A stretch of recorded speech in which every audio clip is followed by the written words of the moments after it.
What's up, everyone? Welcome back to the Post-Gazette Sports Now YouTube channel and podcast network for another college basketball show. She is Abby Schnable. I'm Noah Hiles.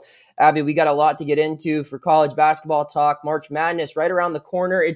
We got one day preventing us from March. What the heck is that? It only happens, once every 4 years. But I mean, it's almost March. It's March adjacent, you should say. Happy Leap Day. But before we get into the March Madness discussions, the college basketball talk, we got to talk about our show's presenting sponsor, which is Mike's Beer Bar. Whether if you're in town for a Steelers, Pirates, or Pitt game, Mike's Beer Bar is right across the street from PNC Park and has the best selection of beer in town, as well as amazing food options. They have over 20 TVs, and you can catch all of your NFL, college basketball, Pirates, Penguins, Riverhounds, and Premier League action right at Mike's. Come on in and try one of their 500 different available beers, 300 of them being local beers, as well as 80 different local craft beers available on tap. You can also get a flight to try out every combination you can dream of, and you won't ever run out of combinations, because I've tried and I've failed every time. There's just so many to try.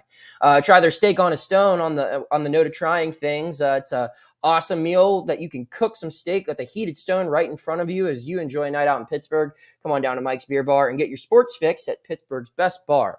Abby, another week, another step closer to the whole picture becoming a little bit clearer. Pitt, as we discussed Tuesday evening, dropped a very pivotal game in Clemson, South Carolina. Their bubble status is on life support, I would say. So yeah, that's fair. Yeah. So to get things started with our question, I'll just ask you, is there a way Pitt gets an at-large bid to the 2024 NCAA tournament? Do they have to win the ACC tournament to get in, or is there still another route for this team to get in without winning its league tournament? I don't think they have to win the ACC tournament, but I do think that they have to make the championship game and they have to win out in the regular season. And we've seen that they aren't the best at winning games that they're necessarily supposed to this Yeah. year. So the way I see it is there's really one path: win out.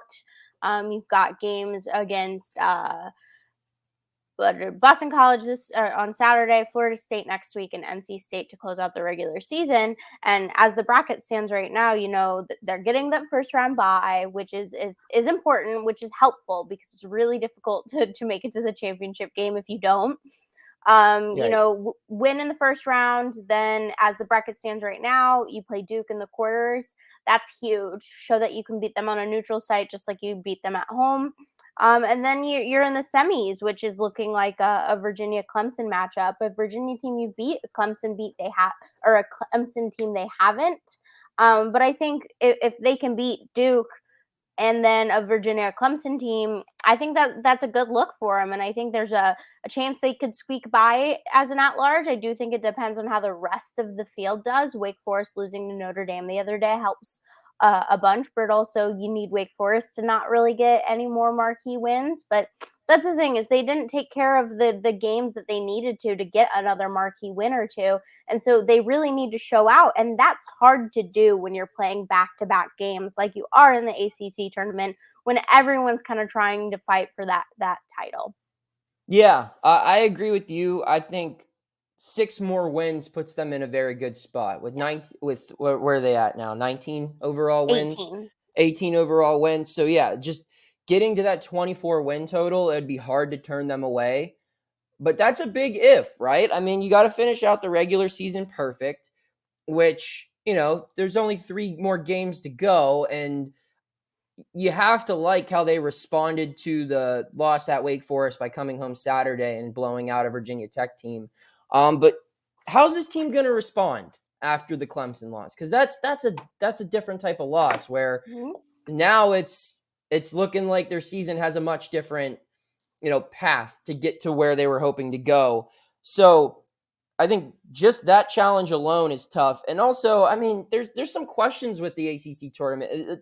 How much value will those ACC tournament wins carry? And you're also not guaranteed to get the best draws. Let's just say hypothetically, sure, you're guaranteed probably one quad one opportunity. Like you said, as the bracket currently sits, their second matchup, if Pitt can win in its first matchup, which will be against, a team seeded 10th or worst in the ACC. So that's not going to add anything to their resume, but just another, win over a subpar opponent. It will get a shot at Duke or, maybe a Clemson or a Wake Forest, depending on what the 2 through 4 seeding ends up being. So you'll get that opportunity, but you're not guaranteed anything great after that either. Who's to say that Virginia or Clemson or North Carolina, depending where the bracket falls, doesn't get upset? And if they do, will wins over, will a 3-win package in the ACC tournament, and it would include like a win over Duke and then your other 2 wins being like an NC State and a Virginia Tech, is that going to be enough? I don't know if it is. I would like to think that 24 wins regardless gets it done, right? But you're looking here, I mean, they have 2 quad 3 games and a quad 2 game remaining in their regular season schedule. You go down to DC, you're really only guaranteed 1 more quad 1 opportunity throughout your entire route to the championship game. Mm-hmm. And that's got to be tough. And you also got to think Pitt's one of many teams playing for something to prove in the ACC tournament this year. I think that there are 3 teams who are very safe right now, those 3 being Clemson, Duke, and North Carolina. But Virginia doesn't feel safe anymore. Wake Forest doesn't feel safe anymore. I mean, Syracuse has got to be begging for some kind of attention because they have the same record as Pitt. They beat Pitt twice, and they're further away from the bubble conversation. Then you have a whole bunch of other teams, the NC State, pick another school, Virginia Tech, whoever, who want to be the Cinderella team that go on that run and win the league and steal the bid. So it's not like Pitt's the only team coming in hungry to this event that's coming up in a couple of weeks. A lot of teams have a lot to gain and a lot to lose depending on their showing. So I would say, yeah, you need to approach it with the mentality that we have to win out. We have to win every game between now and March 16th to have a shot. And you can get lucky if you get to the ACC tournament and other bubble teams don't perform well in their respective league events, and you do, but your best bet is you have to approach it. You got to win your next 7 games. And I think you also can't get blown out in the championship game. Right.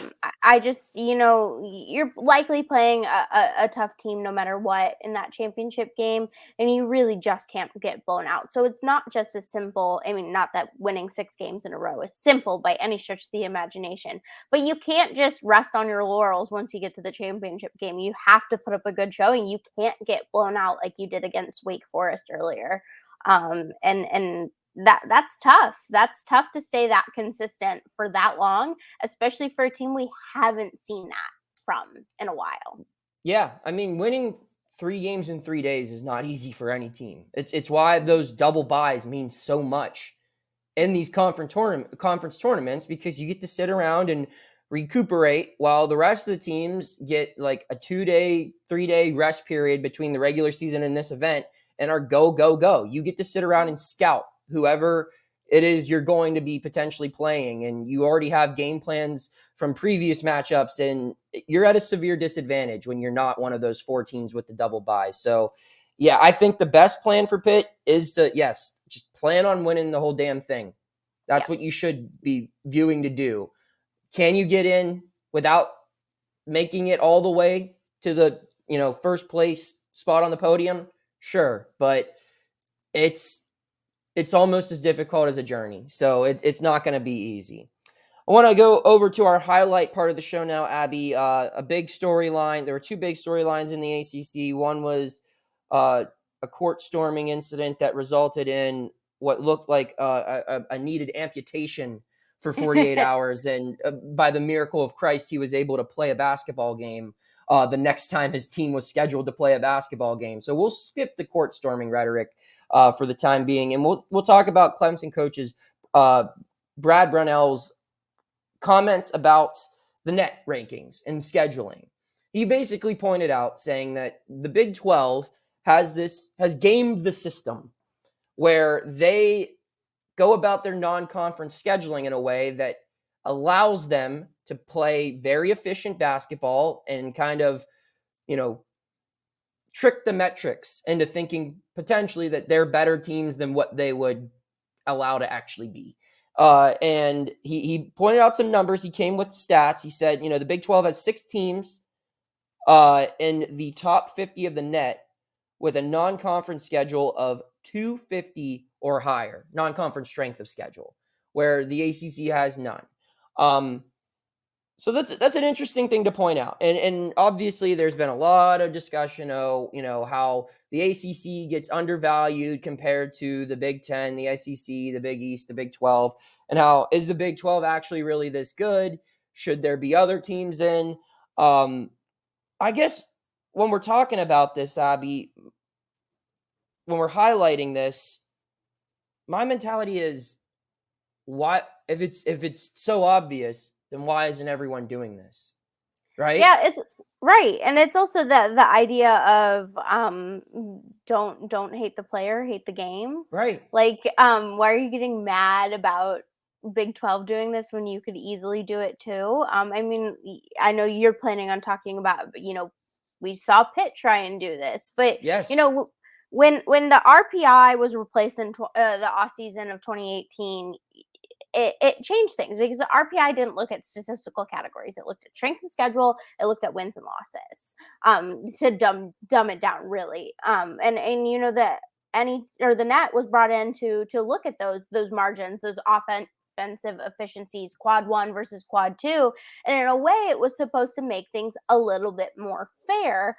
But it was never truly going to be fair because, I mean, let's be real, the Power 5s, Power 6s of the world are greatly advantaged in that they are going to just inherently get more quad 1 games, which I think is something that the Big 12 is benefiting from.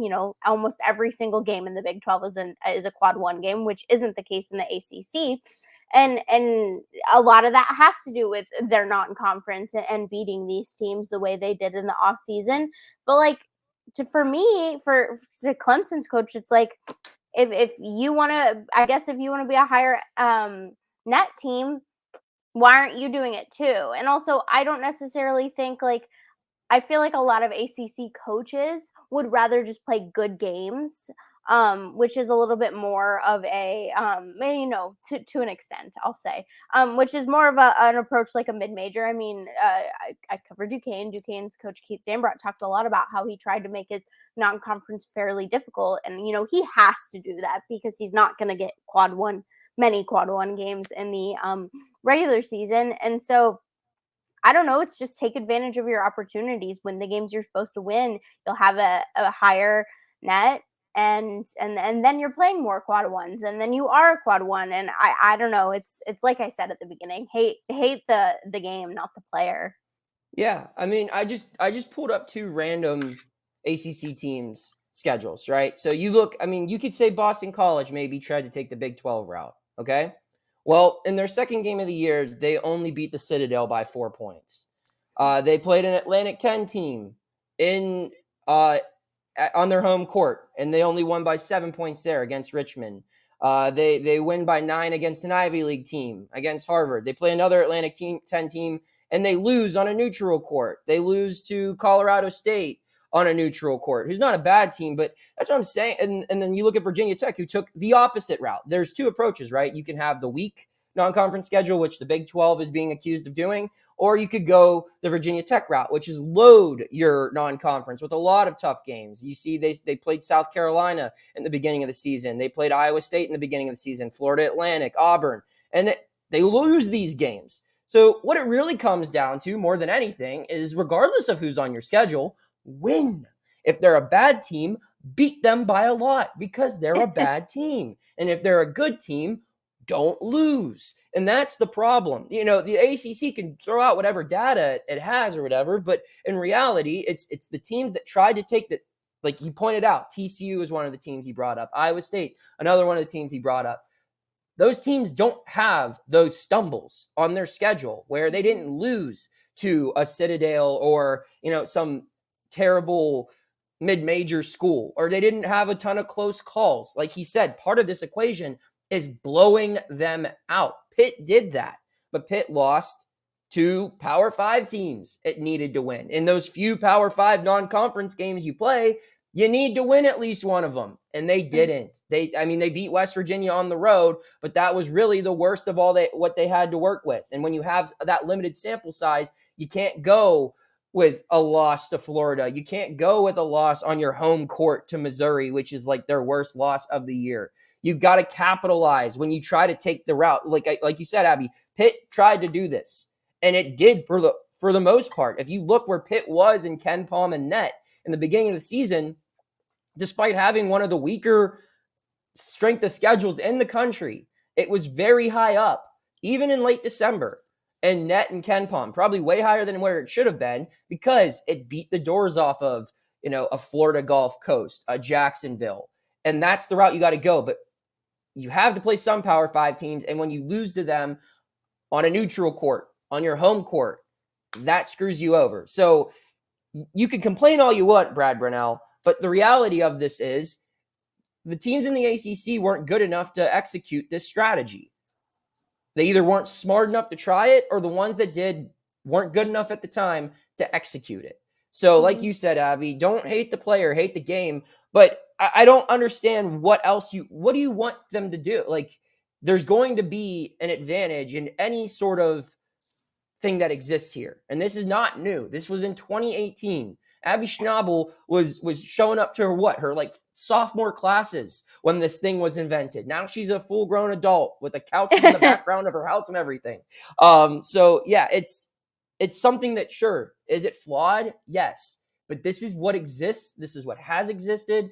And don't be mad that one league is on the same page and has a strategy and carries it out, and that the league you're in has teams that aren't capable of carrying this out one way or another.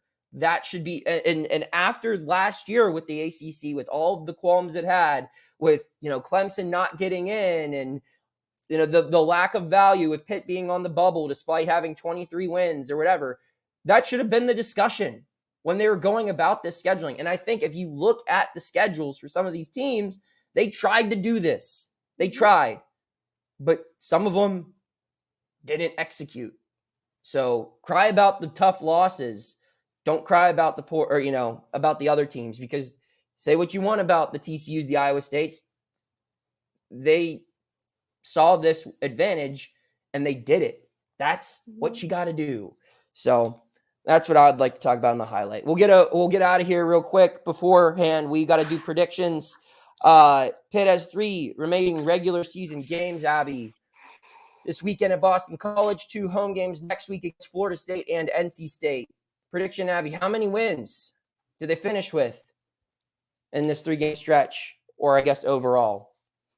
I'm giving them 2 of the final 3, just because I don't think this team has shown that they're consistent enough to win all 3. I would have to look, but I think if there is a stretch of them winning 3 games in a row, they had a good 5-game win stretch in the middle and at the end of January, beginning of February. But at the same time, like with where they're at right now, I just don't see them being able to pull out all 3. I won't be surprised if they do. I'm just not confident that they will. Yeah, I think 2 is probably the safest bet. I think they will win on the road this weekend. I think senior night's probably a game that they're going to want to finish strong with, but it's just that one in between where it could be, maybe an overlook. I do think they'll probably be favored in all 3 of these games. They should win all 3 of these games. And if they do, that's obviously a good testament to where they're standing heading into the ACC tournament. But yeah,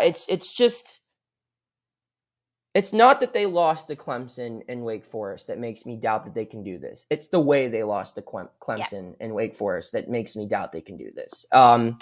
It's just not being able to execute in certain areas where you knew you're going to have to face challenges there. It's how you got to figure out a way to get Blake Hinson the basketball. You got to make shots. You got to handle easy opportunities close to the rim, things like that. Those things tell me that, maybe they had their big stretch where, like you said, they won 5 in a row, 7 of 8.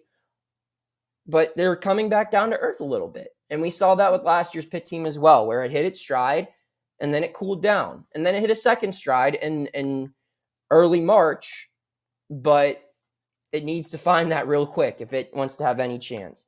Abby, any final thoughts as we wrap up another show? I can't believe we're into the last week of regular season, really. Right. It's crazy. It's gone by fast.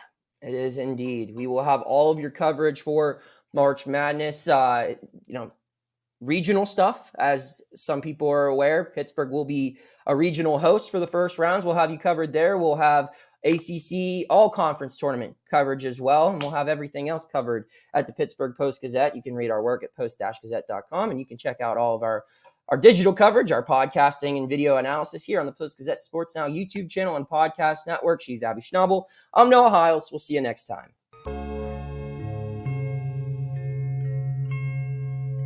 Thank you for checking out this content from Post-Gazette Sports. If you watch this video on YouTube, please like the video and subscribe to our channel. For all of the sports coverage the Post-Gazette has to offer, visit post-gazette.com.